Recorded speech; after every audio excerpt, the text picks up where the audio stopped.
This is Mike Sylvia with New Bedford Guide. We are here to talk New Bedford Folk Festival. It used to be called Summerfest for some of the people 3 or 4 years back in the day.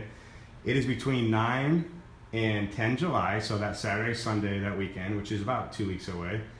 So let's talk about it. So now the Zeitarian Theater, Brooke, is running the show. So why don't you talk about the involvement with the Z in the show this year? Sure. The Zeitarian stepped in to lead the Folk Fest, and we are still keeping similar to the format in the past. We're operating over 8 city blocks. We have 7 stages with 70 different musicians over 2 days, and we have a couple new additions this year, including our food court and bar, and we also have a Bay Coast family fun tent with children's activities and children's shows. And will be, like you said, 2 days, 11 to 9 both days, with I think we had over 50 different performances. Zeitarian Theater is kind of the hub where the big acts will be, but there's other locations throughout the area. So Alan, why don't you talk about some of the other spots outside of the Z where music will be played at? Well, we have most of the performance areas are as they were last year, but there has been one major move, and we have a new stage right on Purchase Street, and we have stages in Custom House Park. We use the Whaling Museum Theater. We have the National Park Garden, which is one of the loveliest stages that we have for showcases, and we have an area, a performance area we call Meet the Performer. And then we have what we call the South Coast stage, which features performers from the South Coast area.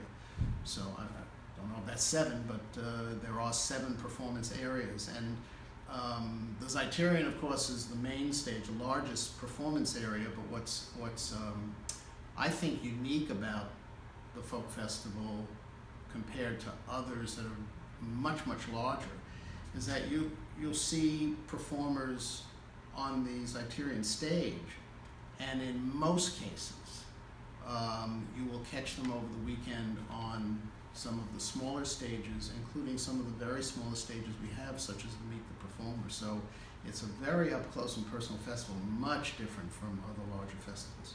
So let's talk tickets. How much are the tickets now? Single day tickets are $15. Weekend passes are $20. And we do have a VIP pass. It's $100 for the weekend, and that includes reserved seating in the 2 largest theaters inside the Zeitarian and the Whaling Museum Theater. They have air conditioning, which we know this is always a really hot weekend. We also have private bathrooms, a VIP lounge where you can have access to a full bar, and there's other perks with some of our food vendors. Prices will increase after June 30th. And you can purchase tickets at the Zeitarian box office or online at the New Bedford Folk Festival. And we also have tickets available at the Whaling Museum. So the website link is actually in the description. You guys can click there, buy a ticket. Swing by the Z. It's always a great place to come in and see the Z. So music. So Alan, it's always nationwide folk popular people, but also a lot of local people too, right? Local and international. So we have artists like Livingston Taylor, Kate Taylor, John Gorka, Cheryl Wheeler. We have a great bluegrass band this year for the first time coming in from Oberlin out in Ohio called Miss Rosie.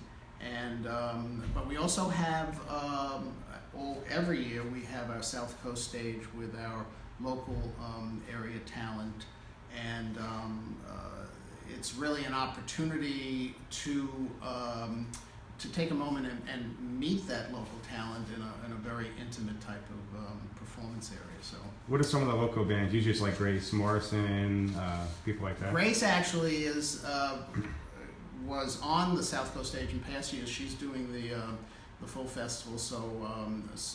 So is Matt Borello, who was formerly on the South Coast stage.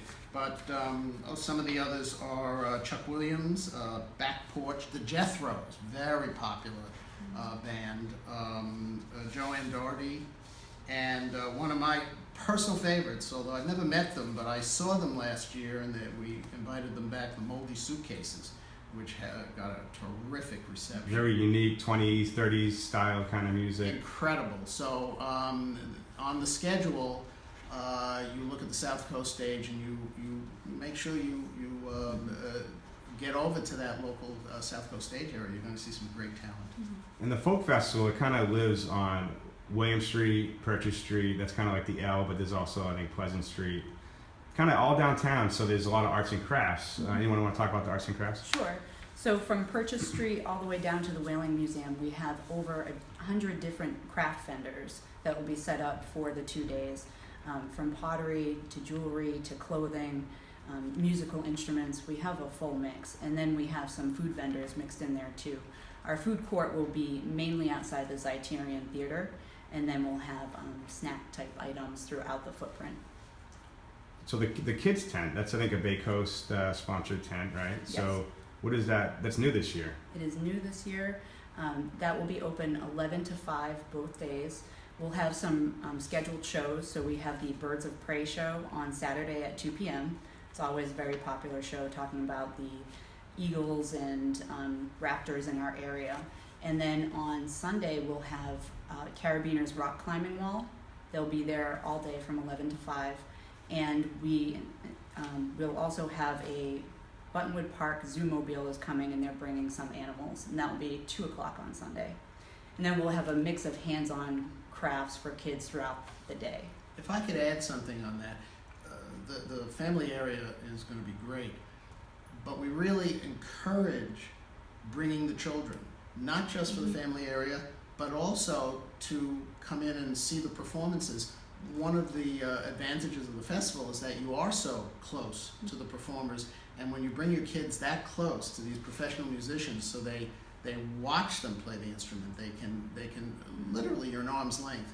It can be a revelation for kids to be that close to music that they're much more used to seeing at a distance or on television or just hearing on record. So this is a family festival, and it's a family festival. The whole thing is, and it's meant to be.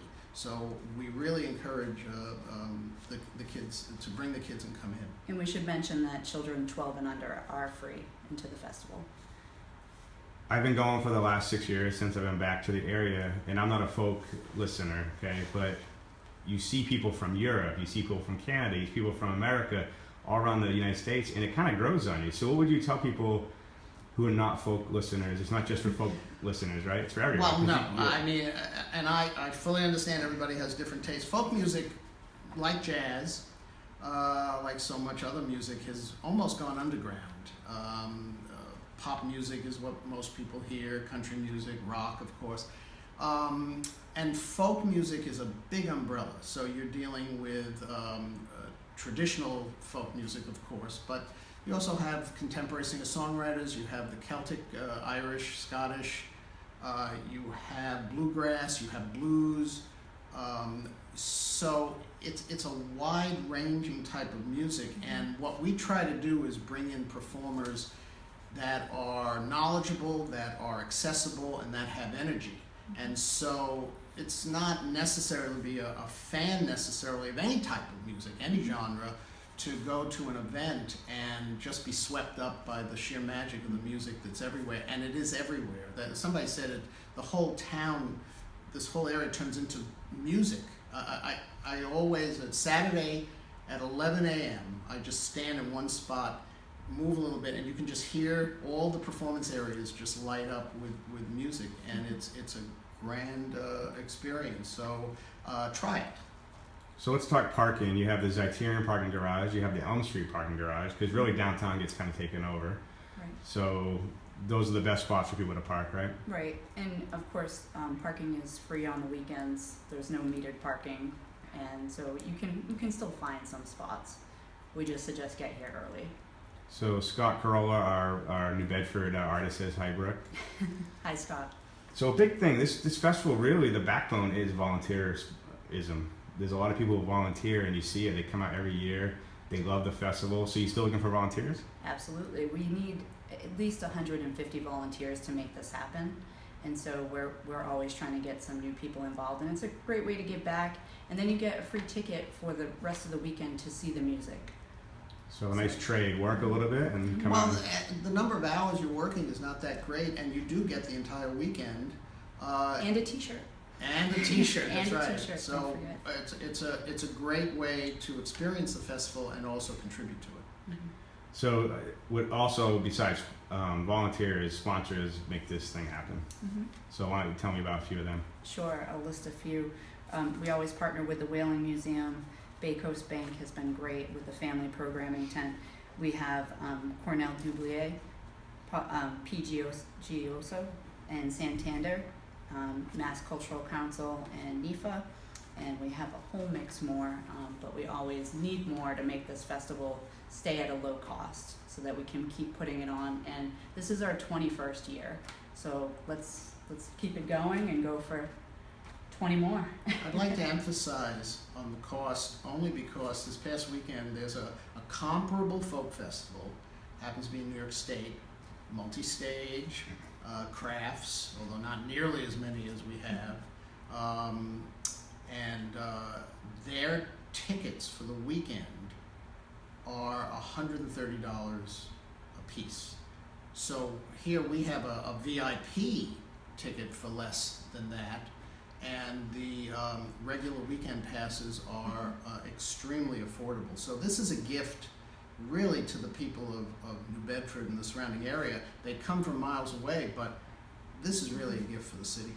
A big part of it is the tent where you can pick up CDs. That's going to happen this year. Oh, sure. We have the festival store, and the performers come in, and they have.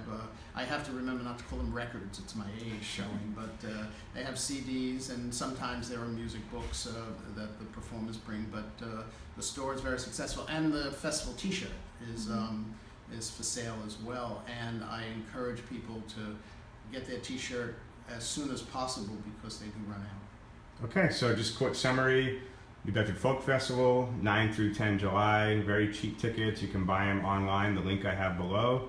You can swing by the Zitarian Theater, talk to some of the folks, buy some other tickets at the Z. Come on out. It's going to be a great time. We'll keep promoting between now and the next 2 weeks. So thanks a lot for having us, Brooke and Thank you very much. Thank you so much.